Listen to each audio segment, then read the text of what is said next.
So there is a specific kind of pressure that comes with a pro label, and usually when the headphones try to do everything, they end up being a master of none. But the OneOdio Studio Max 1 that I have here is making a very bold claim. It wants to be a wired studio monitor, your high-fidelity wireless daily driver, and your ultra-low latency performance set, all without you having to reach for a charging cable. So let's check it out.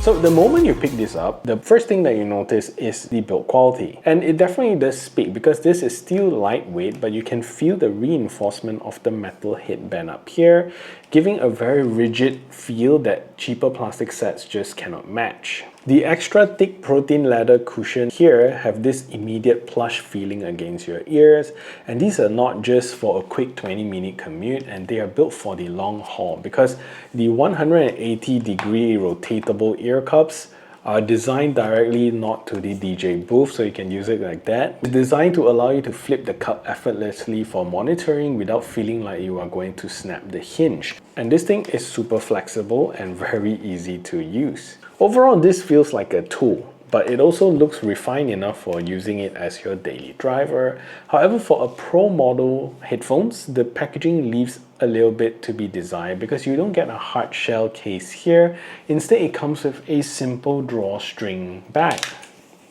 Overall, it's functional for dust protection and also gives you a lot of space and also a zipper pocket to put in all your cables. But for a piece of gear at this price point, you really want something more substantial to really just throw into your backpack. And these are my older OneOdio Monitor 80, and these come with a hard shell case, which is nice. I don't mind if the hard shell case is a little bit bigger and allows you to put the cables and everything. But at least it comes with one. So leaving with these is a lesson in versatility. You get the classic OneOdio dual jack design. You get a 3.5mm as well as a 6.35 or your 1/4-inch wired modes. So depending on your source player, you decide which jack goes into which headphones. But the wireless side of things is where things get interesting. So we're looking at Bluetooth 5.3 here, and it includes LDAC support alongside with your AAC and SBC for your other non-high-res audio devices. That honestly is a massive deal for anyone who values high-resolution wireless audio.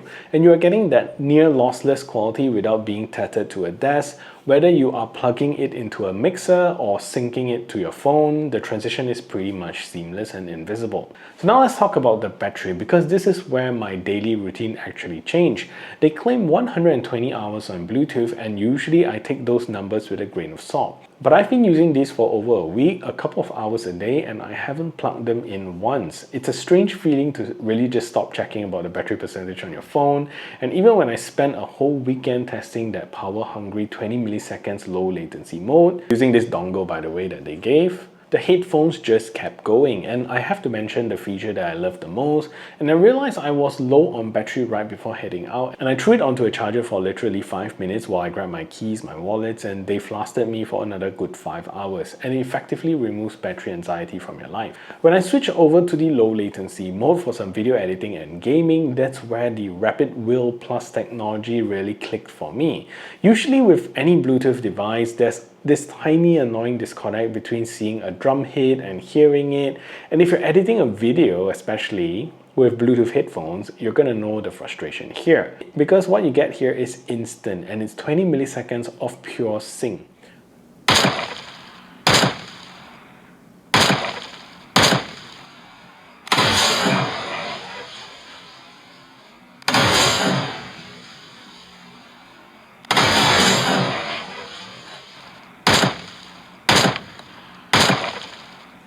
And on the headphones itself, I also found myself reaching for the dedicated EQ bass button more than I expected. Just double clicking the middle texture button and you're gonna get a powerful unbloated bass boost.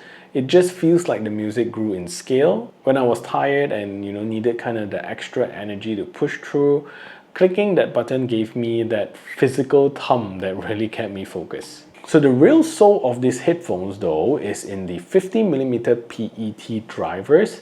Since this supports LDAC, I made sure to stream some high-res tracks, and the clarity honestly caught me off guard for a DJ headphones. Starting at the bottom, the sub-bass has this thick foundational rumble. It doesn't just vibrate your ears, it feels like it has weight and air.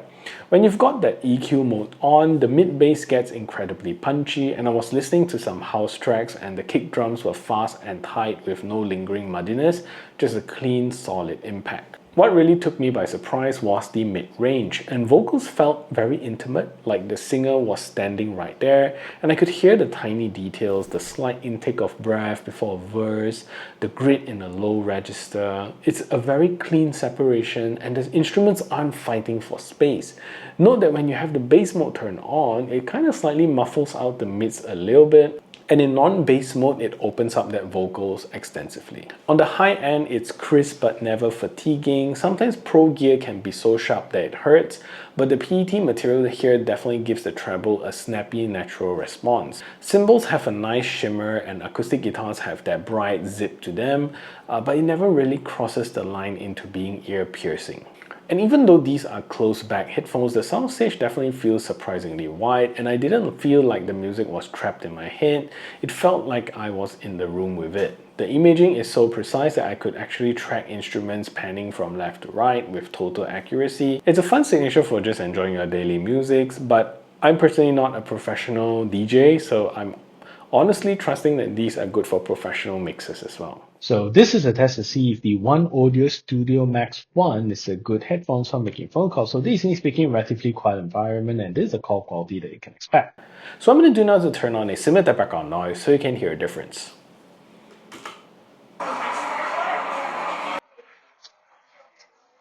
So now there's a simulated background noise playing in the background. This is the call quality that you can expect from these headphones. So what do you think of the call quality? Let me know in the comment section down below.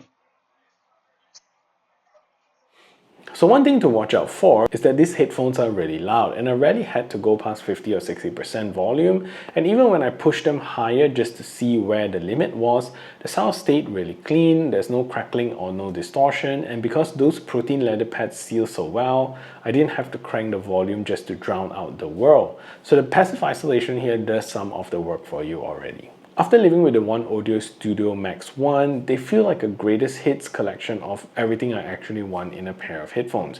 You're getting that massive 120-hour battery life, you're getting high-res LDAC fidelity, and a wireless connection that's actually fast enough for real-time work. And I'm still not a fan of that drawstring back, honestly, especially at around RM 688. I really think we deserve a hard case to protect these, but if you get past that, the tech inside is undeniably good.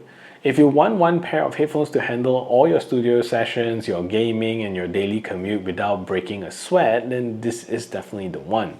It's a serious piece of gear that actually lives up to the Max name. So if you enjoyed this video, do subscribe to the channel and like this video, and if you want more reviews, check out these videos up here.